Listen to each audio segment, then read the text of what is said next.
Story 1. I've been a veterinary technician at Lakeside Animal Hospital for 6 years now. It's a busy practice. We serve a large suburban area and handle everything from routine checkups to complex surgeries. The work is demanding but rewarding. There's nothing quite like helping a sick animal recover or seeing the relief on an owner's face when you give them good news. Most of our clients are wonderful people who truly care about their pets. But occasionally, we get someone who makes us all remember why we have a difficult client protocol. Last Thursday started like any other day. Our morning had been packed with appointments, 2 dental cleanings, a diabetes diagnosis, and an emergency surgery for a golden retriever who had swallowed a tennis ball. By noon, our surgical team was fully engaged with removing the ball, a delicate procedure requiring our full attention and resources. I was manning the front desk during lunch when the glass doors swung open, and in walked a woman with a teacup Yorkie tucked under her arm. The dog was wearing a pink rhinestone collar that probably cost more than my weekly paycheck, and the woman had a matching pink designer handbag. Her sunglasses remained perched on her head as she approached the counter, looking around our waiting room with obvious disdain. "I need my Precious's nails trimmed immediately," she announced, not bothering with a greeting. I checked our appointment system.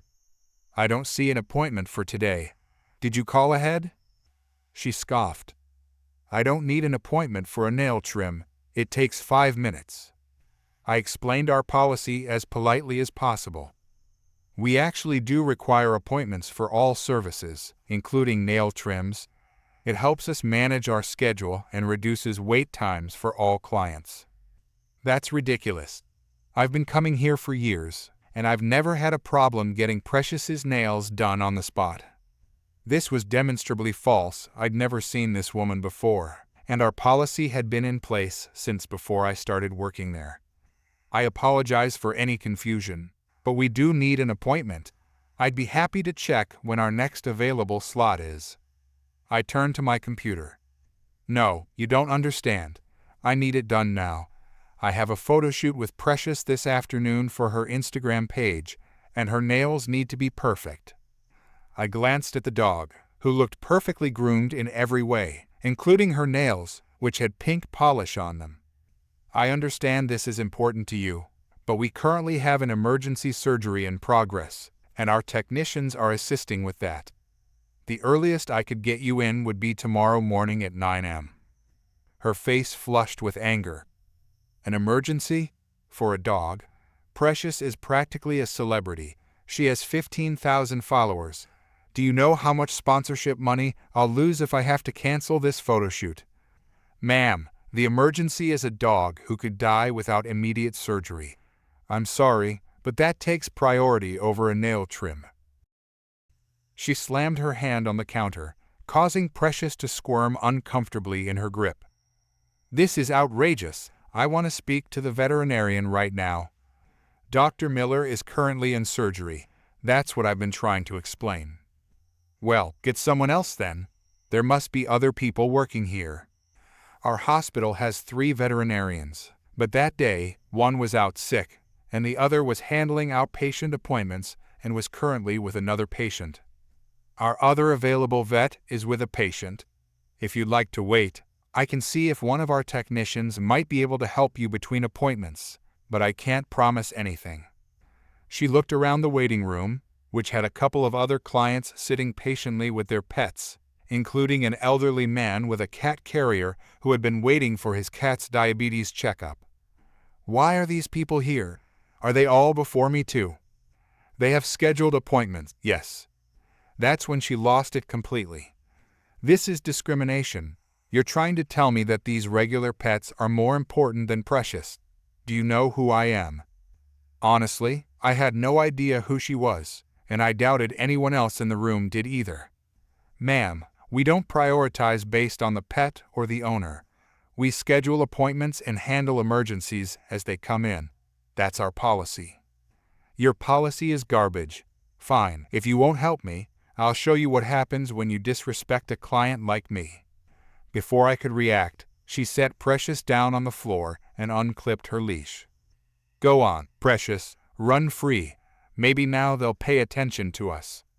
The tiny Yorkie, suddenly finding herself free in an unfamiliar environment full of strange animal smells, did what any scared small dog would do. She started running around frantically and barking at everything. The waiting room erupted into chaos. The elderly man's cat started hissing from inside its carrier. A German shepherd who had been calmly lying at his owner's feet stood up and began barking back at the Yorkie. A mother who had been waiting with her 2 children and their pet rabbit pulled the carrier onto her lap as the children started crying. I immediately triggered our emergency protocol button under the desk, which alerted the staff in the back that we needed assistance up front. "Ma'am, you need to get your dog right now. This is dangerous for Precious and the other animals." She crossed her arms and smiled smugly. "Not until someone trims her nails." Precious continued her frenzied circuit of the waiting room, now running behind the row of chairs where people were sitting, still barking hysterically. One of our vet assistants rushed out from the back, quickly assessed the situation, and grabbed our emergency slip lead from behind the counter. With practiced skill, she managed to loop it around Precious, who was now trying to squeeze herself under a chair where the German shepherd was sitting. The woman screamed, "Get your hands off my dog, that's assault!" Our practice manager, who had also been alerted by the emergency button, emerged from the back. "Practice manager, what's happening here?"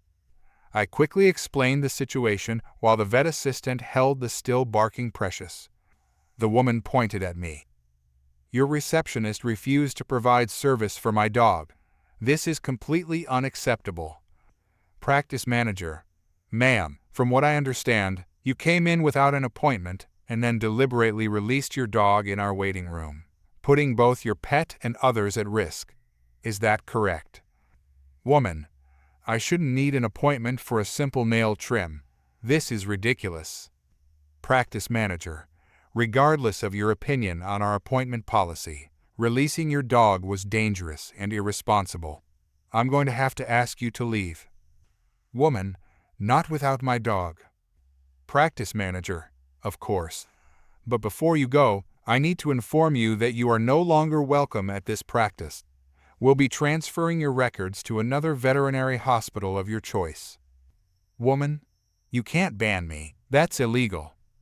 Practice manager, "Actually, as a private practice, we have every right to refuse service to clients who endanger staff or other animals. Additionally, I'll be filing a report with animal control about this incident." The woman's face went from red to white. "Animal control? For what?" Practice manager, "For reckless endangerment of an animal. By releasing your dog in a stressful environment with larger animals present, you put Precious at significant risk of injury or worse." The threat of animal control involvement seemed to finally break through her entitlement. She grabbed the slip lead from our vet assistant, roughly yanked Precious toward her, and snatched up her purse. "This place is a joke. I'm going to ruin you on social media. You'll be hearing from my lawyer." Practice manager, "That's your right.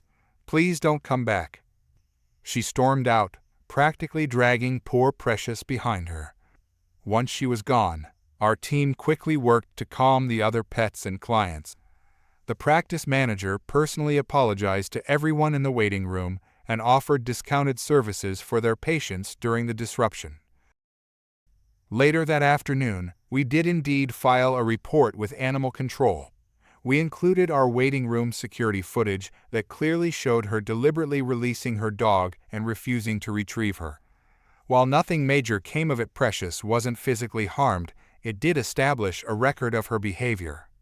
The most satisfying part came 2 weeks later when I spotted a scathing 1-star review she'd left on our practice's page. Directly beneath it was a response from our practice manager that simply stated, "We prioritize the safety and well-being of all animals in our care. Clients who endanger pets, including their own, are not welcome at our practice. We wish Precious all the best with her future veterinary care." The review actually brought us more clients, with several people commenting that they specifically chose our practice because of how we handled the situation. Sometimes the trash really does take itself out. Story 2. I've been working at the Central Public Library for almost 6 years now. I started as a part-time page while finishing my master's in library science, and after graduation, I was lucky enough to land a full-time position as a reference librarian. I love my job helping people find information, organizing community events, and being surrounded by books all day. It's pretty much my dream career. Our library is one of the largest in the city, with 3 floors of books, study rooms, computer stations, and various reading areas. The first floor tends to be the busiest and noisiest, with the children's section, checkout desks, and main entrance. The second floor houses fiction, multimedia, and some casual seating areas where quiet conversation is permitted. The third floor is our designated quiet zone with private study carrels, our local history collection, and the reading room, a beautiful space with comfortable chairs, natural lighting, and absolute silence. We have clear signs throughout the building indicating noise levels for each area, and most patrons are respectful of these designations. For those who need to make calls or have online meetings, we offer reservable study rooms equipped with decent sound insulation. We even installed new video conferencing stations during the pandemic when so many people were working and studying remotely. Which brings me to what happened last Tuesday, an incident that has since become infamous among library staff across the entire city system. I was working at the 3rd floor reference desk, helping an elderly gentleman locate resources for his family genealogy project, when I noticed a woman enter the reading room. She was probably in her mid-40s, impeccably dressed in a business suit, carrying an expensive-looking laptop bag and a large cup of coffee, which was against our rules: no food or drinks in the reading room. At first, I didn't pay her much attention. The gentleman I was helping needed considerable assistance, and by the time I finished with him, about 15 minutes had passed. That's when I became aware of a voice coming from the reading room, much louder than the whispers occasionally exchanged between patrons in that space. I approached the reading room to investigate and found the woman I'd noticed earlier sitting in the center of the room with her laptop open, coffee beside her, engaged in what appeared to be a business meeting via Zoom. She was speaking at full volume, completely ignoring the discomfort of the other patrons who were trying to read or study in silence. I approached her quietly and waited for a pause in her conversation. Excuse me, ma'am? I need to inform you that this is our designated quiet area. We have study rooms available for video calls. I'd be happy to help you relocate to one. She held up one finger in the universal "wait a minute" gesture, not even glancing in my direction, and continued her meeting as if I hadn't spoken. Woman on Zoom. As I was saying before I was interrupted, the Q3 projections need significant revision if we're going to meet the board's expectations. I waited patiently for another minute, aware that several patrons were watching the interaction. When she finished her thought, I tried again. I'm sorry to interrupt, but I really need to ask you to move this call to an appropriate location. We have several options available. This time she acknowledged me with an irritated glance. Karen, I'll be done in 20 minutes. These people can deal with it. She gestured dismissively toward the other patrons, several of whom were now openly staring. I'm afraid that's not possible. This is a designated silent area. If you need to continue your call, I can show you to a study room right now. Karen, do you know who I am? I'm the Vice President of Marketing at Pinnacle Investments. I have an extremely important meeting, and I chose this spot because it has the best lighting for my video. I pay taxes that fund this library, so technically, I'm your boss. Her voice had risen significantly, and now everyone in the reading room was watching. One elderly woman gathered her things and left, throwing a disapproving look in our direction. Ma'am, everyone here pays taxes, and everyone deserves to use the space as designated.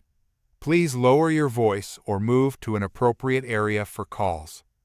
Karen, this is ridiculous. I need to finish this meeting. Why don't you go shelve some books or whatever it is you do around here? By this point, my supervisor had noticed the commotion and approached us. She's been with the library system for over 20 years and has a calm, authoritative demeanor that usually diffuses tense situations. Supervisor, is there a problem here? Before I could explain, Karen launched into her grievance. Karen, yes, there's a problem. Your employee is harassing me while I'm trying to conduct important business. I've explained that I'll only be 20 minutes, but apparently, that's too much to ask in a public library that my tax dollars pay for. My supervisor took in the scene, the open laptop, the coffee, the disturbed patrons, and responded with practiced patience. Supervisor, ma'am, we have clear policies about noise levels in different areas of the library. This space is reserved for silent study and reading. We have several private rooms specifically equipped for video conferences. I'd be happy to set you up in one right now. Karen, I don't have time for this. I'm in the middle of a meeting. She turned back to her screen, where her colleagues were clearly visible, looking uncomfortable as they witnessed the exchange. Supervisor, I understand you're in a meeting, which is exactly why we need to move you to an appropriate space. If you're unwilling to relocate, I'll have to ask you to leave the library. That's when Karen completely lost her composure. She slammed her hand on the table, causing her coffee to spill onto the antique wooden table. Karen, this is public property. You can't make me leave. I have every right to be here. Several patrons had begun recording the incident on their phones, which only seemed to escalate her anger. One young woman in particular, sitting at a nearby table, was holding her phone up quite openly.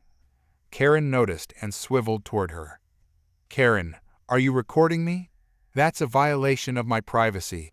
Delete that right now. The young woman, this is a public place. There's no expectation of privacy. Karen stood up so suddenly that her chair toppled backward. She stormed over to the young woman and, before anyone could react, slapped the phone out of her hand. The device clattered to the floor, its screen visibly cracked. The young woman, you broke my phone. That's destruction of property. Karen, you shouldn't have been recording me without permission. By this point, my supervisor had already called security on her radio. Our security guard, a retired police officer who usually spent his days helping lost children find their parents or escorting elderly patrons to their cars after dark, arrived quickly. Security guard, what's going on here? Several people started speaking at once, but the young woman whose phone had been damaged spoke loudest. The young woman, she smacked my phone out of my hand and broke it. I want to press charges. Karen, she was illegally recording me. Security guard, ma'am, there's no law against recording in a public space like this. However, destruction of property is a criminal offense. I'm going to have to ask you to come with me to the office while we sort this out. Karen, I'm not going anywhere with you. Do you know who my husband is? He's a donor to this library. Coincidentally, our library director had been giving a tour to potential donors and arrived on the scene, drawn by the commotion. Library director, what's happening here? After a quick briefing from my supervisor, the director addressed Karen directly. Library director, ma'am, I personally oversee all major donations to this library, and I don't recall meeting your husband. Regardless, our policies apply equally to everyone.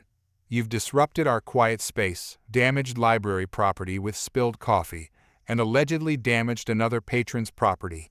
I've instructed security to call the police. Karen, the police. This is absurd. I was just trying to have a business meeting. Library director, in an inappropriate space, after being offered alternatives multiple times. Please gather your belongings and go with our security officer now. Something in the director's tone must have finally penetrated Karen's sense of entitlement, because she began hastily packing up her laptop. However, she couldn't resist a parting shot. Karen, this place is a joke. I'll be filing a complaint with the city council. The young woman, and I'll be filing a police report about my phone. Security escorted Karen downstairs to wait for the police, while the library director spoke with the young woman about her damaged phone. The reading room slowly returned to its normal peaceful state, though patrons continued to whisper about what they had witnessed for some time. The police arrived about 15 minutes later. After taking statements from multiple witnesses and reviewing the various recordings of the incident, they cited Karen for misdemeanor destruction of property. She was escorted from the building, still protesting her innocence and threatening lawsuits. The aftermath was swift and significant. By the next morning, videos of the incident had been shared widely on social media. Local news picked up the story, dubbing her Library Karen in their coverage. Our administration received numerous calls from concerned citizens, and the library board convened an emergency meeting to discuss the incident.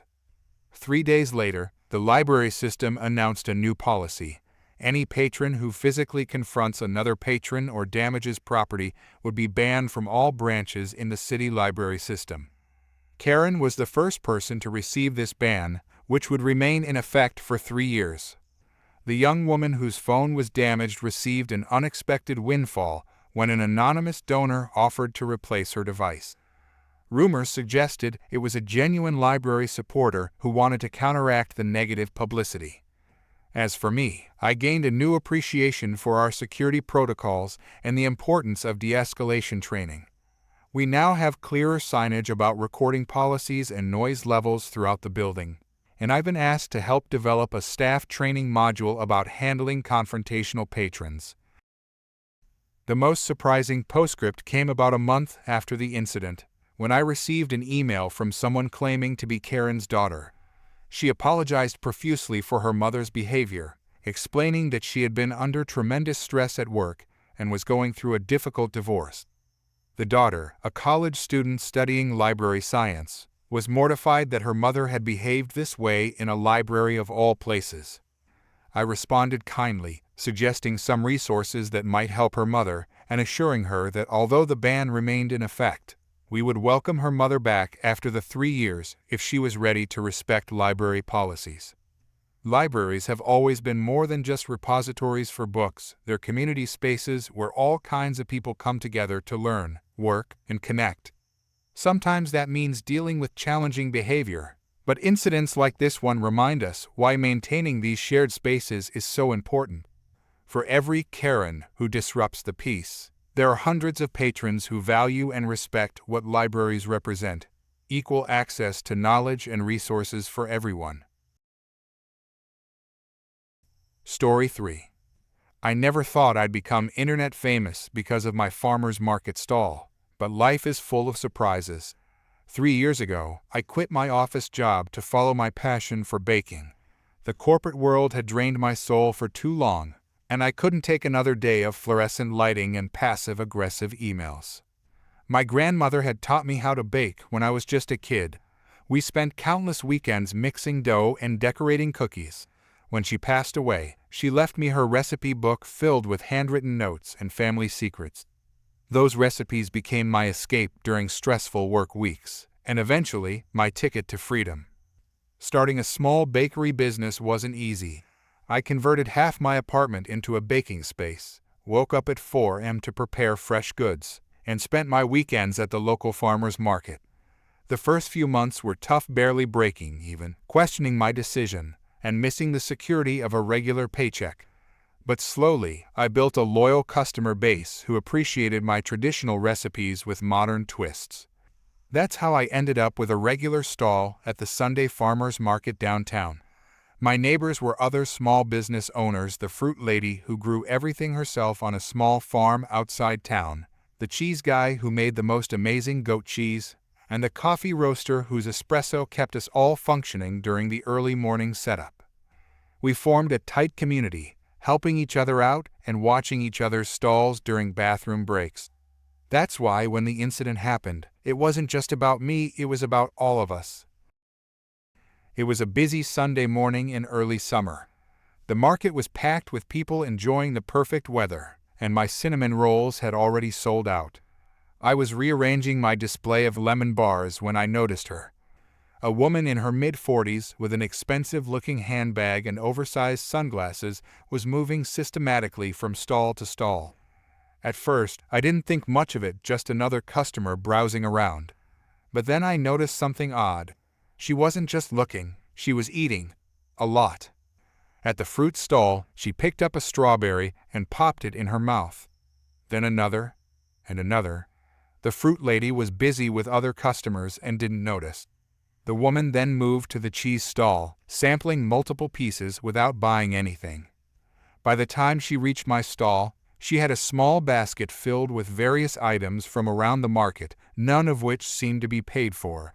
I watched as she approached my display of mini fruit tarts. Hi there. Can I help you find something specific today? She barely glanced at me, picking up one of my apple turnovers. Woman, I need to try this. Quality check. She took a big bite before I could respond, then made an exaggerated thinking face. Woman, not bad. The cinnamon is a bit overpowering though. Let me try something else. I stood there shocked as she reached for a lemon bar. Excuse me, but those aren't free samples. If you'd like to try something, I can cut you a small piece, but… Woman, don't you know who I am? I run a very influential food blog. I'm doing you a favor by featuring your products. She said this loudly enough that a few nearby customers turned to look. I felt my face getting hot. I'm sorry, but I don't give away full-sized items as samples, even for reviews. Each item represents my time, ingredients, and… Woman, whatever. I'm quality inspecting for my followers. They trust my opinion on where to spend their money. She took a bite of the lemon bar, then made a face. Woman, too sour. You should really adjust your recipe. By this point, I noticed my neighboring vendors watching the interaction. The fruit lady had realized what was happening and was checking her display with a frown. You need to pay for those items you've been collecting from all the stalls. The woman looked at her basket as if surprised it was there. Woman, they're just samples. Everyone knows food bloggers get free samples. It's how this works. Free advertising. I took a deep breath, trying to stay calm. That's not how the farmers market works. We're all small business owners here. Those aren't sample sizes you're taking. She rolled her eyes dramatically and reached for another one of my cookies. That's when I gently placed my hand over my display case. Please don't touch anything else unless you intend to purchase it. Woman, how dare you? Do you know how many followers I have? I can make or break businesses like yours with one post. The people around us had grown quiet, watching the scene unfold. I noticed the coffee vendor a few stalls down had his phone out, pointed in our direction. I'd be happy to set up a proper tasting sometime for your blog. But right now, you need to pay for what you've already taken from me and the other vendors. Woman, this is ridiculous. I'm doing you all a favor. My followers are always looking for new places to try. The fruit lady had come over now, standing beside me. Fruit lady, you took almost a pound of my premium berries. That's $15. Woman, they were samples. For my blog. Cheese guy, and about $20 worth of artisanal cheese from my stall. The woman looked around, suddenly realizing she was surrounded by unhappy vendors and curious onlookers. Market manager, what seems to be the problem here? I hadn't noticed the market manager approaching. He was a retired teacher who volunteered to organize the market and keep things running smoothly. This customer has been taking items from multiple vendors, claiming they're free samples for her food blog. The woman straightened her posture, switching to a more professional tone. Woman, I'm a food blogger with a significant following. I was sampling items to feature in my upcoming post about this market. Market manager, do you have a business card? Which blog do you write for? The woman fumbled in her purse. Woman, I seem to have left my cards at home, but my blog is called Taste of the City. Very exclusive. Invitation-only readership. The coffee vendor had walked over now, still holding his phone. Coffee vendor. Funny, I can't find any food blog with that name. But I did get your whole sampling spree on video. Been filming for my business TikTok account. Already got 200 views in the last 5 minutes. He turned his phone around, showing a live TikTok stream with comments rapidly appearing. The woman's face went pale, then quickly turned red. "Woman, you can't film me without permission. That's illegal." Market manager, "Actually, this is a public space. Now, you have two options. Pay for everything you've taken, or I call the police for theft." The woman looked around, seeming to finally realize the situation she was in. Without another word, she dug into her purse and pulled out her wallet. "Woman, fine, but none of you will be featured in my blog now." She slapped down some cash on my table, enough to cover what she'd taken from all of us, though barely. Then she stormed off, leaving her half-eaten samples behind. We all looked at each other, then burst into laughter once she was out of earshot. Coffee vendor. "Guys, this video is blowing up. Over 1,000 views now." By the next day, the video had over 1 million views. People started calling her Farmers Market Karen, and the incident became a local legend. Even better, supporters started showing up specifically to visit the stalls that had been targeted. The following Sunday, the woman tried to return, wearing a hat and different sunglasses as a disguise. But the market manager spotted her immediately. "Market manager, I'm sorry, but after last week's incident, you're no longer welcome at this market." "Woman, this is outrageous. You can't ban me." Market manager, "I absolutely can. We have a zero-tolerance policy for theft." Several people nearby recognized her from the viral video and started taking pictures. Realizing she was making things worse for herself, she turned and left. My little bakery stall got so much business from the incident that I was able to rent a small commercial kitchen space the following month. Sometimes I wonder if I should send her a thank you note, but I think knowing her free samples scheme cost her access to the best farmers market in town is satisfaction enough. Story 4.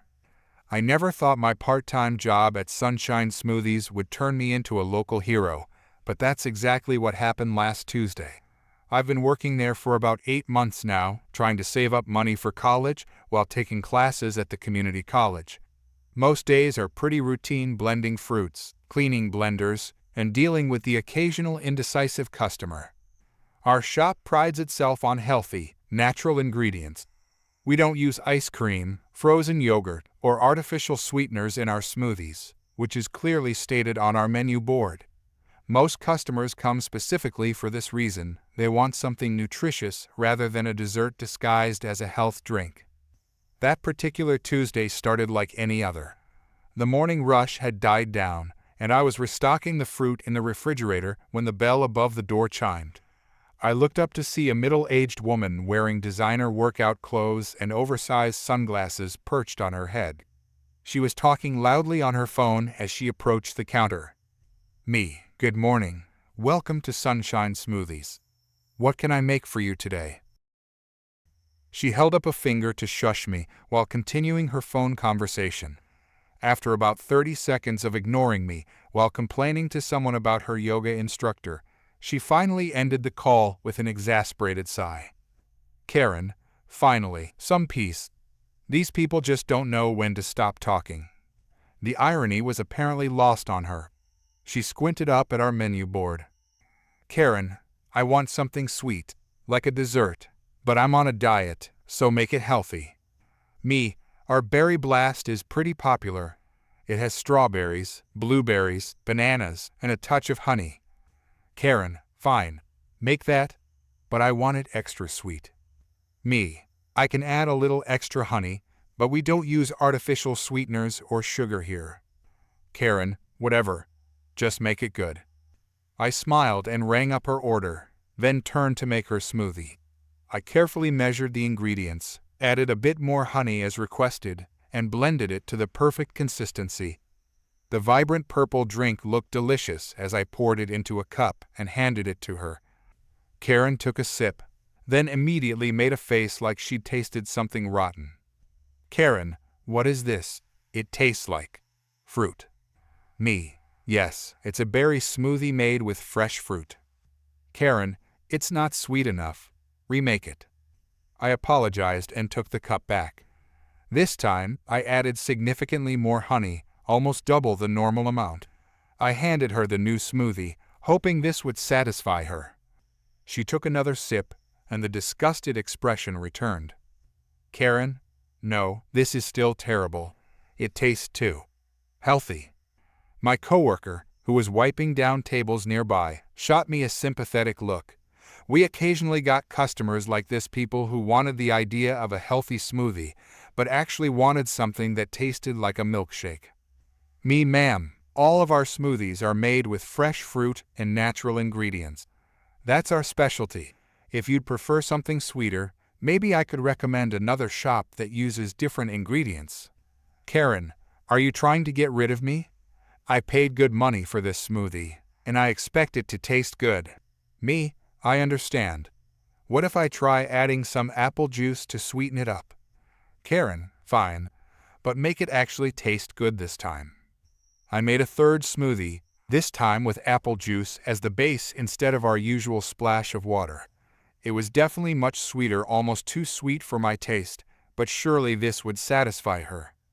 She took a sip of the third attempt and rolled her eyes dramatically.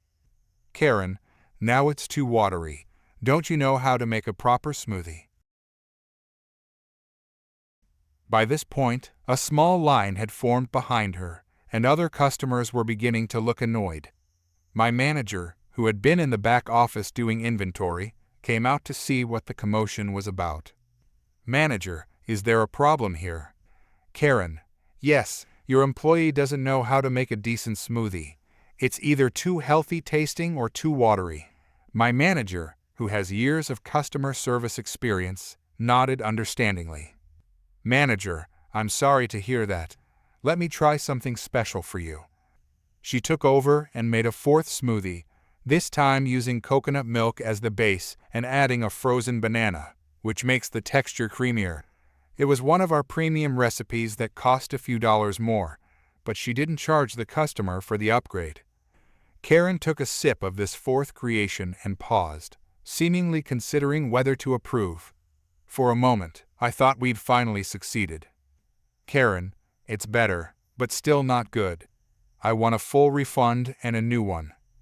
At this point, my manager's patience was visibly wearing thin, but she maintained her professional demeanor. Manager, ma'am, we've remade your smoothie 4 times now using different recipes and ingredients. Perhaps our smoothies just aren't to your taste? Karen, are you saying there's something wrong with my taste buds? I know what a good smoothie should taste like. Manager, not at all. But our smoothies are made with natural ingredients and might not be as sweet as others you've had. Karen, one more try, and if it's not perfect, I want a refund and a free smoothie next time. My manager looked at the growing line and reluctantly agreed, if only to move things along. She asked me to make a 5th attempt while she helped other customers. This time, I used every trick I knew: coconut milk, extra honey, a frozen banana for creaminess, and even a splash of our homemade cashew cream, which adds richness. I handed the 5th smoothie to Karen, who took it without thanking me. She sipped it and immediately shook her head. Karen, this is even worse. It still tastes like health food. What kind of smoothie shop is this? The customer behind her, who had been waiting patiently for nearly 15 minutes, finally spoke up. Customer, ma'am, it's called Sunshine Smoothies, not Ice Cream Heaven. The sign literally says, healthy smoothies made natural. Karen whipped around to face the woman who'd spoken. Karen, mind your own business. No one asked for your opinion. The tension in the shop was palpable. Other customers were now watching openly, some with phones partially raised, ready to record if things escalated. My manager stepped in again. Manager, ma'am, I think we've tried our best to accommodate you. I'm happy to refund your money if you're not satisfied. Karen, refund. After wasting my time with 5 disgusting smoothies, I want compensation for my time and disappointment. That's when she did the unthinkable. She turned toward me, locked eyes with me for a second, and then threw the entire smoothie directly at my face. The cold, purple liquid splashed across my uniform, face, and hair, and the cup bounced off my chest onto the floor. The entire shop fell silent for a split second, then erupted in outrage. Customer, did you see that? She assaulted that girl. Another customer, someone call the police. Karen seemed momentarily shocked by her own action, or perhaps by the crowd's reaction. But instead of apologizing, she doubled down. Karen, she deserved it. This is the worst service I've ever experienced. She grabbed her purse and headed for the door. But two male customers had already moved to block the exit. Male customer, you're not going anywhere until the police arrive. Karen, get out of my way. You can't keep me here. My manager had rushed to my side with a towel, helping me wipe the smoothie from my eyes.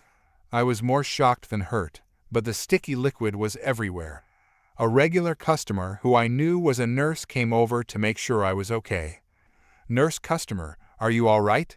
That's assault, you know. You should press charges. Through the commotion, I heard someone say they'd called 911, and my manager was guiding me to the back room to clean up.